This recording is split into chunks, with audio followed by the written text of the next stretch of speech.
Under the rules that exist, Amanda Spielman has insisted that the Ofsted inspection that led to the suicide of Ruth Perry was entirely in order, and that Caversham Primary School merited all it got, was downgraded from Ofsted's highest grade of outstanding to inadequate, the lowest.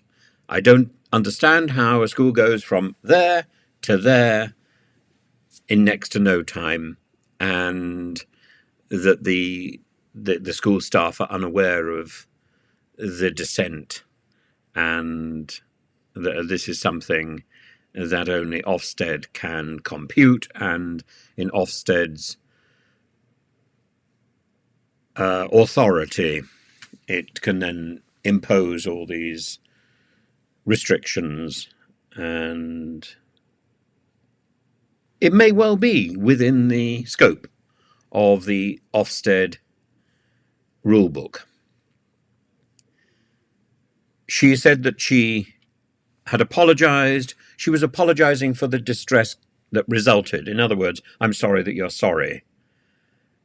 And the coroner had said that the inspection was rude and intimidating, and that Ruth's mental health deteriorated significantly.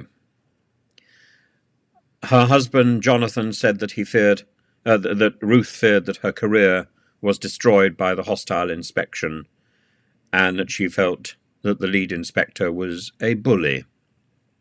None of this is borne out significantly in Amanda Spielman's smug, satisfied report. Well, all I can say to that, frankly, is what I've said from the beginning, that Ofsted as an organisation is ill-advised, ill-set up, and ill-conducted. So if she's judging the effect of the Ofsted inspection and the competence of the Ofsted inspection according to the rules that were laid down and that form the bedrock of the Ofsted system, then I'm afraid she's wrong, because Ofsted itself is the problem, not whether she and her cronies are obeying the rules. The rules are wrong, and that's the problem. And while there might be a need for some sort of inspection, it should be advisory, and it should be helpful. It should not be out of the blue and destructive. If we think that the head teachers are worthy of the name and are worthy of this position of command in our society, then the inspection, which I concede is a good thing, should be advisory. And there shouldn't be these summary judgments. There should be a list of things to do and a list of things to praise. And that should be it. That should be it. Either you trust the head teachers and the senior staff in a school, or you don't. And if you don't trust the head teachers and the senior staff in the school, then it's Ofsted's opportunity to say, these people must be replaced. And here's your list of things that you should be doing, and here's a list of things which you've done well. And none of that ever needs to get out into the playground or into the community. The idea that Ofsted is the organisation that inspects and then gives some sort of flag to the local community that this school is good and that school is bad is nonsensical.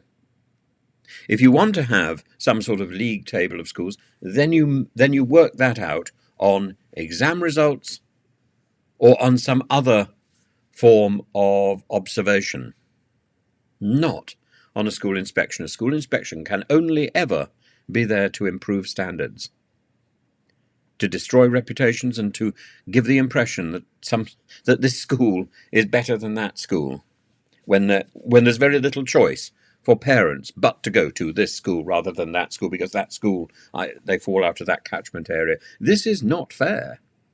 All schools should be brought up to a higher standard. The only way to do that is to trust the people in the schools to deliver that standard. Ofsted doesn't deliver anything except for a headache. And Amanda Spielman ought to shut up and close shop.